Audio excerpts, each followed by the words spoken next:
at the beginning of every week, fantasy wise, is when you really start to go through the rosters. What do I need to change? Who got placed on IR? All that stuff. And like a lot of people, I could use help in the goaltending department because overall it's been, let's say the bar has been dropped, and we're going to show some stats for that in a minute. And it led me to ask this question: is Dan Vladar a good goalie? And in real life, fantasy wise, he's actually having a pretty solid year. What we're gonna do first, though, is we're gonna look at just who the top 10 by ADP were, and then what they've done this year so far. So these are your top 10 goalies taken by ADP. Connor Hellebuck obviously hasn't been the greatest year in Winnipeg. Can't totally blame him, but when you take a guy in the top 10, you're hoping he's doing better than tied for 34th in wins, even missing some time due to injury. Andrei Vasilevsky has, he's probably been the one goalie to really just hold his value in terms of where he was picked, and especially comparatively to the rest of the field. Jake Ottinger, the goals against and the save percentage are concerned me a little bit there, being so low and being a guy taken in the top 20. Igor Shesterkin, we know what the problems are with the Rangers. It's not him. And now, he's going to be out for a bit. They did avoid, worst case scenario with him, but I'm not going to get. The other thing we're not going to get into today is the fact that the Rangers are considering Kiefer Sherwood and planning to offer a first for Kiefer Sherwood. We're going to ignore that. Mackenzie Blackwood, who, what was funny is I remember the draft, Chris was like, I got stuck with the Avalanche handcuff, and it was almost like well, I guess I'll have to deal with it. And they are by far the best fantasy goalie. Wedgwood and Blackwood together, you're probably winning a lot of those categories every week. Gustafson is doing. I was pretty sad that I didn't get Gustafson, and look how that worked. You know what I mean? And you look at Bobrovsky, his numbers have not been good. He's starting against Montreal tonight. We'll talk about that later. Gustafson has been solid, has been very good, but if you don't have Wallstead, it's like only having half a goalie. So Darcy Kemper has been banged up, but he's been doing okay. Aiden Hill's been hurt the whole year. Stolars has been hurt the whole year. Sorokin and Thompson. So there's your top 12. These guys aren't on the list. Let me just say this real quick. But the New Jersey Devils tandem that I took so often during my mock drafts, I am very happy that I did not take them in the real fantasy draft. Yeah, that's not been a good year for the Devils. Now, just in the net in general, and there needs to be some shakeups there. We can talk about trade deadline stuff. We'll have some, the weeks for the Olympics. We'll be hitting that heavy. Now let's look at the top 12 currently, and there you see who's holding up. And like we said, Dan Vladar, there he is, showing up in the top 12. So having a good fantasy season there. Scott Wedgwood, we talked about. Sorokin doing well. Shesterkin, Logan Thompson.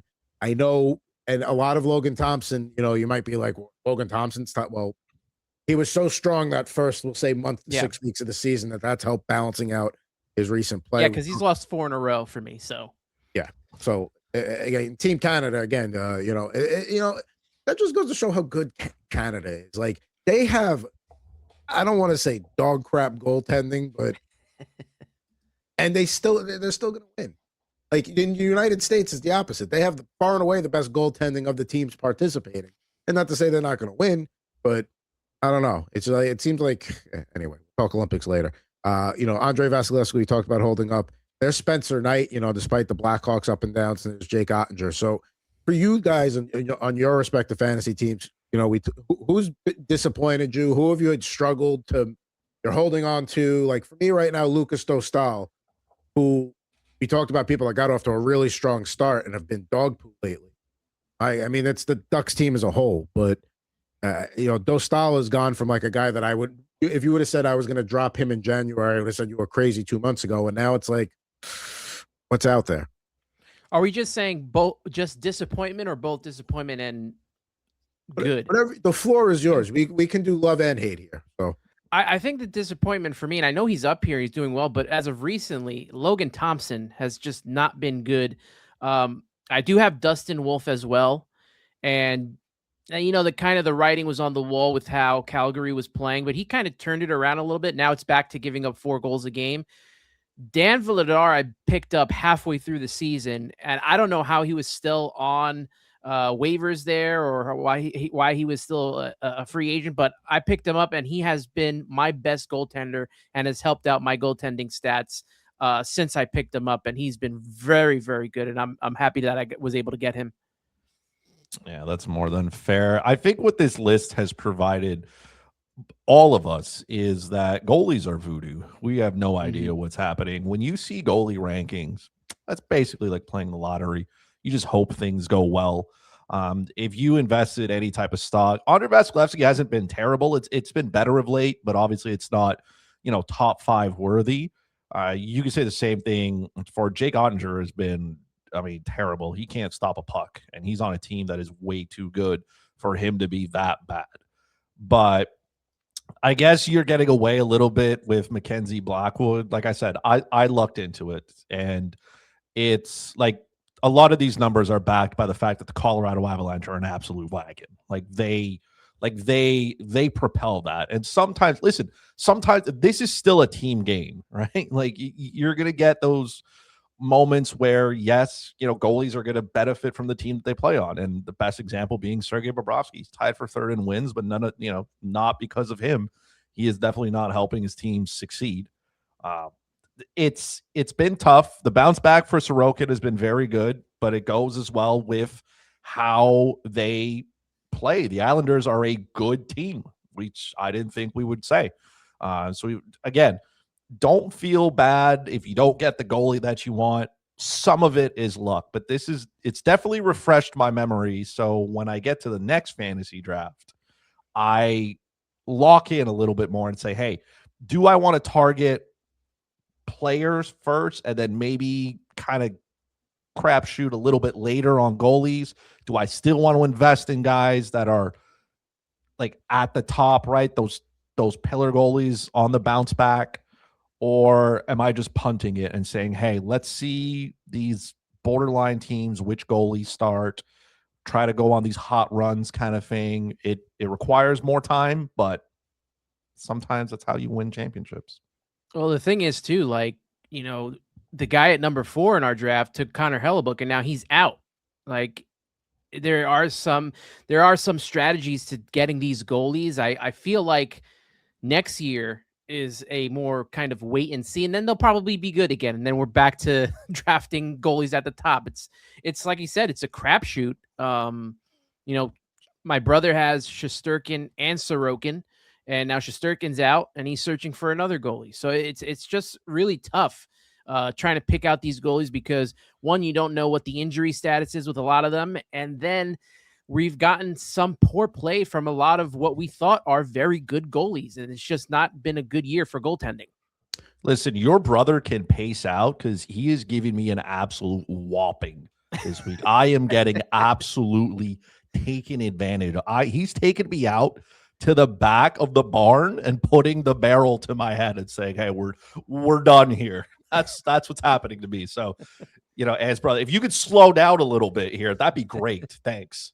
I have a trade to Frank, so he needs to check that out and see if he's interested. Now, we got a question in the chat that's interesting that I want to get to in a minute. But before we do that, let's get to have the full scope. Here's some other things, random goalie facts I found. Karel Vejmelka is tied for the league lead in wins. UC Saros, Dan Vladar, Jeremy Swayman all tied for 6th. I don't think we would have expected that.